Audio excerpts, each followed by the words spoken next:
Welcome back to Next Gen Wealth, where we explain how money works before you're forced to figure it out on your own. And today we're going to be talking about how you can use the SMART acronym to plan out your financial goals. So if you'd like a more in-depth explanation and you want free resources, make sure to check out our website linked below. So what does the SMART acronym actually stand for? Well, it stands for specific, measurable, attainable, realistic, and time-bound. But, well, what do you actually use it for? Well, when setting financial goals for the future, you have to ensure that your goals take off on all 5 of these categories.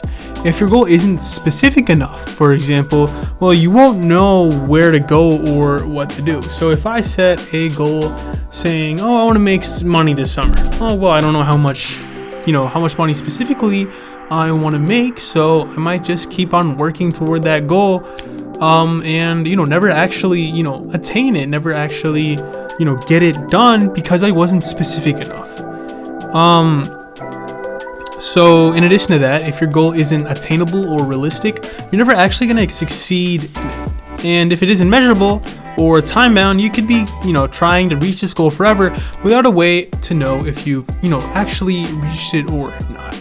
So, for example, if it's not attainable or realistic, well, let's be real, right? You're not going to be able to, actually do that goal. If I said, I want to become a billionaire by the end of the school year, well, it's a goal, yeah.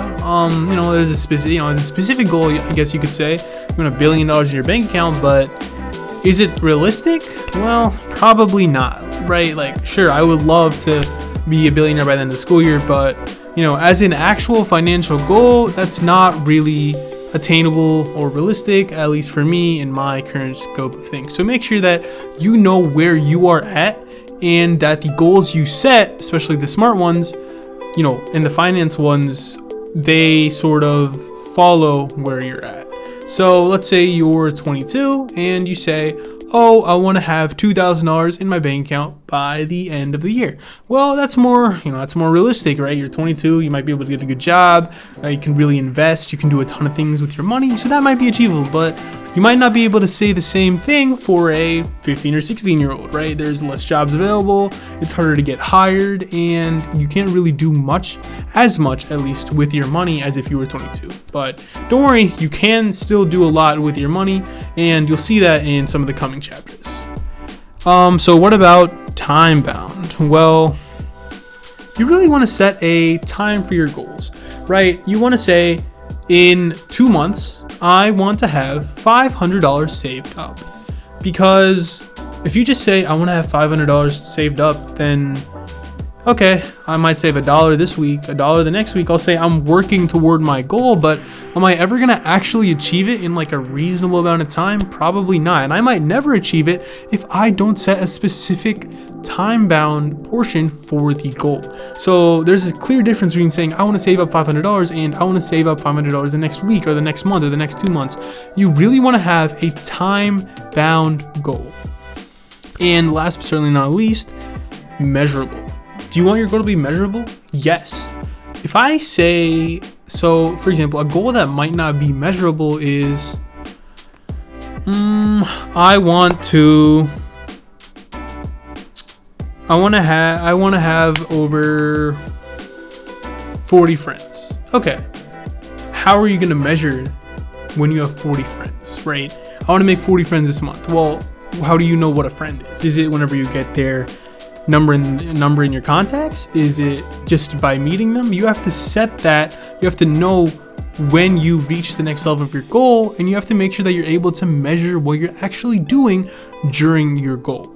So a measurable goal might be, I want to save $200 in the next month, saving at least, let's say, $50 a week. Okay, so that's specific, $200.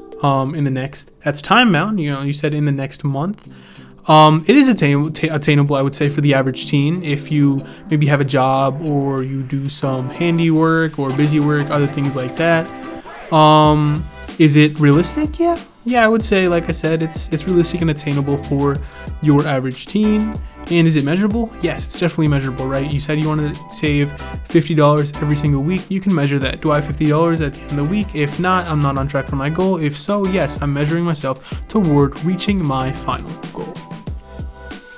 So to make this easier to understand, I have 2 more examples, and I want you to tell me which one of these goals is better. So our first scenario is Mark. He's working over the summer, and he said that his goal is to make lots of money this summer.